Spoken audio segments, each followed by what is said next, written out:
Hello students, I am here with my new topic कारा। कारा बहुत ही इंपॉर्टेंट एल्गी है and I will make sure मैं इसका हर एक पॉइंट आपको क्लियरली समझाने वाली हूँ। बस आप थोड़ा सा ध्यान देकर पढ़ लें। तो सबसे पहले हम कारा को स्टार्ट करते हैं उसके क्लासिफिकेशन से कि उसे कहाँ पे रखा गया है। तो किंगडम जो है वो प्लांटी में आता है, प्लांटी किंगडम में आता है। डिवीजन जो है यूकैरियोटा है, यूकैरियोटा एल्गी है, यानी कि ये हाईली इवॉल्व और एडवांस टाइप की एल्गी होगी। इसमें न्यूक्लियस, न्यूक्लियर मेम्ब्रेन, ये सारी चीजें प्रेजेंट होंगी।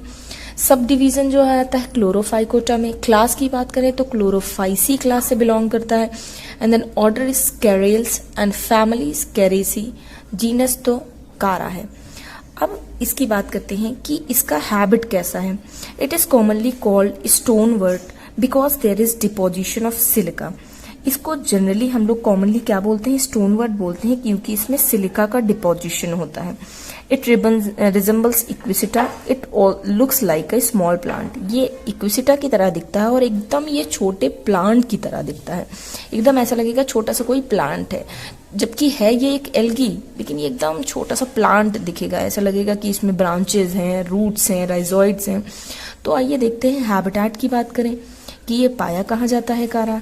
तो it is found in muddy fresh water. Muddy यानी जहाँ पे मिट्टी प्रेजेंट होगी, कीचड़ प्रेजेंट होगा, कीचड़ कह सकते हैं कॉमन लैंग्वेज में। तो मडी फ्रेश वाटर में ये प्रेजेंट होता है। It is widely distributed in standing water. ये जनरली कहाँ प्रेजेंट होता है, स्टैंडिंग वाटर, यानी कि जो स्टिल वाटर है वहां पे प्रेजेंट होता है, जहां पे पानी का फ्लो नहीं है, पानी एक जगह रुका हुआ है, स्थिर है, वहां पे मूवमेंट वाटर का नहीं हो रहा है। Which is deficient in oxygen, और जो पोल्यूटेड वाटर हो, यानी कि वहां पे पानी में ऑक्सीजन की भी कमी हो। तो कारा जो है ऐसी जगह रहता है जो मडी फ्रेश वाटर होते हैं और जो स्टैंडिंग वाटर होता है, यानी कि जो स्टिल वाटर होते हैं, मूवमेंट पानी का फ्लो नहीं हो रहा होता है, वहां पे ये ज्यादातर पाए जाते हैं। फिर अगर इसके थैलस के स्ट्रक्चर की बात करें तो कारा जो है दो पार्ट्स में डिवाइडेड है। दो पार्ट्स में सबसे पहला पार्ट आ जाता है इसका, अगर इसकी बात करें तो ये ब्रांचेस हो जाती हैं ऐसे, एकदम स्मॉल प्लांट की तरह दिखता है तो ऐसे, और फिर ये राइजोइड्स के फॉर्म में है। तो the thallus is divided into two parts. इसका थैलस दो पार्ट्स में डिवाइड है। पहला आ जाता है rhizoids which are embedded in mud, जो कि ये कीचड़ में होते हैं, पानी में, है ना। जो राइजोइड्स हैं रूट्स की तरह दिखते हैं, इसलिए राइजोइड्स कहे जाते हैं। एंड ब्रांचेस, और जो ब्रांचेस हैं वो अपर साइड पे हैं। ये मेन ब्रांच चली जाती है और ये एक्सिलरी ब्रांचेस होती हैं। अभी आगे डायग्राम में आप पढ़ेंगे ब्रांचेस की बात जब हम करेंगे। ब्रांचेस इसकी जनरली 4 टाइप की होती हैं। अब ये ब्रांचेस की डिटेल इन्फॉर्मेशन आप जान लें, क्योंकि ये बहुत इंपॉर्टेंट है कारा के बारे में अगर हम पढ़ रहे हैं। तो ब्रांचेस जो है वो 4 टाइप की होती है। राइजोइड तो आपने जान लिया कि जो मड में एम्बेडेड है। फिर जो ब्रांचेस है वो 4 टाइप की होती हैं। पहली ब्रांच की अगर बात करें तो वो कहलाती है मेन ब्रांच या ब्रांच ऑफ अनलिमिटेड ग्रोथ। जो यहाँ से मेन ब्रांच जो जाती है उसकी कोई लिमिटेड ग्रोथ नहीं होती, अनलिमिटेड होती है। मतलब वो कितनी भी बड़ी हो ले, कोई इसकी वो नहीं है। तो ये अनलिमिटेड ग्रोथ होती है, इसको मेन ब्रांच कहते हैं। It divides in nodes and internodes. और ये किस में डिवाइड होती है, नोड्स में, फिर इंटरनोड्स में, यानी कि यहाँ पे 2 नोड्स के बीच की जो जगह होती है वो इंटरनोड कहलाती है। तो ये ऐसे डिवाइड होता है नोड और इंटरनोड्स में। एंड फ्रॉम द नोड्स, और इन्हीं नोड से, इन्हीं नोड्स वाले एरिया से एक एक्सिलरी ब्रांच निकलती है। इन्हीं नोड्स की एरिया से एक्सिलरी ब्रांचेस जो है वो निकलती हैं। स्टिपुलोट्स एंड प्राइमरी लेटरल्स में अराइज। और क्या क्या निकलता है इसी नोड्स और इंटरनोड से, इन्हीं नोड से निकलता है axillary branch, stipulodes and primary laterals में अराइज।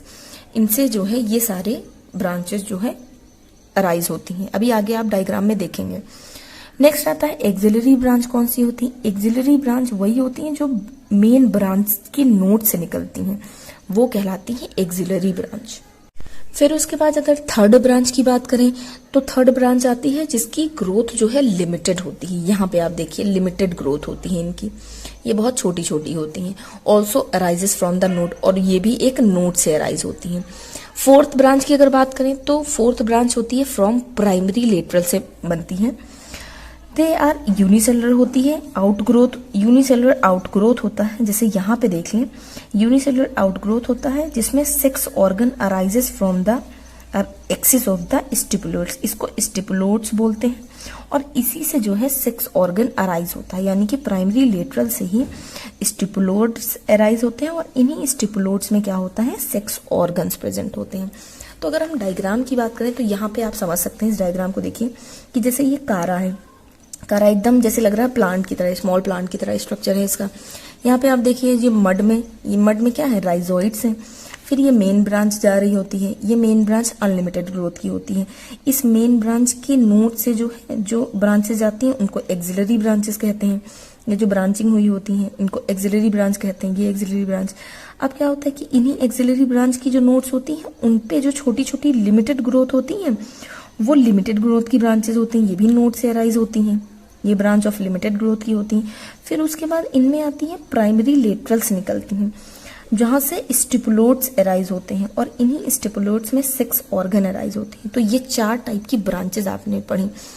यहाँ पे अगर हम स्टिपुलेट्स की बात करें तो स्टिपुलेट्स में आप ये देख सकते हैं इसका स्ट्रक्चर कि यहाँ पे क्या प्रेजेंट है, नोड्स प्रेजेंट है। 2 नोड्स के बीच की जो जगह है वो इंटर नोड्स कहलाती है।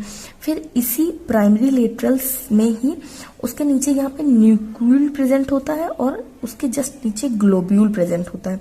न्यूक्लियल जो होता है वो फीमेल सेक्स ऑर्गन होता है और जो ग्लोब्यूल होता है वो मेल सेक्स फिलामेंट होता है। तो ये तो अभी जब हम रिप्रोडक्शन पढ़ेंगे तो उसमें हम जानेंगे, बस इतना जान लीजिए कि जो स्टिपुलेट्स होते हैं, स्टिपुलेट्स जो होते हैं उसी से सेक्स ऑर्गन अराइज करते हैं। तो यहाँ पे आप इतनी बात समझ गए। अब हम थैलस के इंटरनल स्ट्रक्चर की अगर बात करें तो इंटरनल स्ट्रक्चर को अगर टीएस काटा जाए, थैलस का अगर ट्रांसफर सेक्शन काटा जाए, cut through thallus in the centre में बात करें, अगर जैसे सपोज करिए ये कारा की ब्रांच है तो अगर इसका ट्रांसफर सेक्शन कट किया जाए तो इसके बीच में जो है, यहाँ पे बीच की अगर बात करें तो बीच में इसके क्या प्रेजेंट है, एक्सियल सेल प्रेजेंट है। और एक्सियल सेल सेंटर में तो प्रेजेंट है, उसके चारों तरफ 2 से 6 कॉर्टिकल सेल्स प्रेजेंट है। जैसे अगर सपोज यहाँ बात करें इसकी, तो ये जैसे हो गया आपका कारा की ब्रांच हो गई। तो कारा की ब्रांच में आपने देखा कि जो है ये हो गए, बीच में जो सेंटर में जो है वो हो गया एक्सियल सेल और उसके चारों तरफ 2 से 6 कॉर्टिकल सेल्स प्रेजेंट हैं। यहाँ आप डायग्राम में देखिए कि ये एक्सियल सेल हो गई सेंटर वाली और सेंट्रल के चारों तरफ जो है सराउंडेड उसको जो है घेरे हैं 2 से 6 कॉर्टिकल सेल्स कहलाती हैं। तो ये तो वो हमारा इंटरनल स्ट्रक्चर की बात करें, थैलस के इंटरनल स्ट्रक्चर की। और अगर उसके सेल के स्ट्रक्चर की बात करें तब क्या देखते हैं कि जो सेल वॉल होती है वो सेलुलोजिक होती है, यानी कि जो सेल वॉल है कारा की वो सेलुलोज की बनी है। The protoplasm is divided into 2 parts. अब जो सेल वॉल के अंदर जो प्रोटोप्लाज्म भरा है वो 2 पार्ट्स में डिवाइड होता है। पहला पार्ट होता है एक्टोप्लाज्म जो कि स्टेशनरी फेज होता है। स्टेशनरी का मतलब होता है कोई चीज जो रुकी हुई हो, है ना, विच कंसिस्ट ऑफ क्लोरोप्लास्ट। अब जो यहाँ पे डायग्राम देखिए, डायग्राम से ज्यादा क्लियर होती हैं चीजें। ये हो गई सेल वॉल। सेल वॉल जो है सेलुलोज की बनी है, जान चुके आप लोग। अब जो अंदर प्रोटोप्लाज्म है उसमें क्या है कि ये जो बाहर का एरिया है ये कहलाता है एक्टोप्लाज्म। एक्टोप्लाज्म जो है वो स्टेशनरी फेज है। उसके अंदर एक्टोप्लाज्म में क्या है, क्लोरोप्लास्ट की देखिए एक चेन है, क्लोरोप्लास्ट प्रेजेंट है। फिर उसके अंदर जो लिक्विड है, फ्लूइड जो प्रेजेंट है वो ज्यादा फ्लूइड जो है अंदर है, इसको बोलते हैं एंडोप्लाज्म। इस अंदर के एरिया को बोलते हैं endoplasm. Endoplasm is more fluid, वहां पे ज्यादा फ्लूइड प्रेजेंट है। अब एंडोप्लाज्म में क्या क्या चीजें हैं, माइटोकॉन्ड्रिया प्रेजेंट है, एंडोप्लाज्मिक रेटिकुलम प्रेजेंट है, राइबोसोम प्रेजेंट है, न्यूक्लियस प्रेजेंट है। ये सारे सेल के ऑर्गेनली यहाँ पे अंदर एंडोप्लाज्म में प्रेजेंट है और साथ साथ गैस वैक्यूल भी प्रेजेंट है यहाँ पे। The endoplasm is in the state of movement. Endoplasm में ये जो फ्लूइड है ये सारी चीजों को मूव करा रहा है। ये जो है मूवमेंट वाला स्टेट है, यहाँ पे मूवमेंट हो रहा है। और जो एक्टोप्लाज्म था वो स्टेशनरी था, यहाँ पे मूवमेंट नहीं होता था।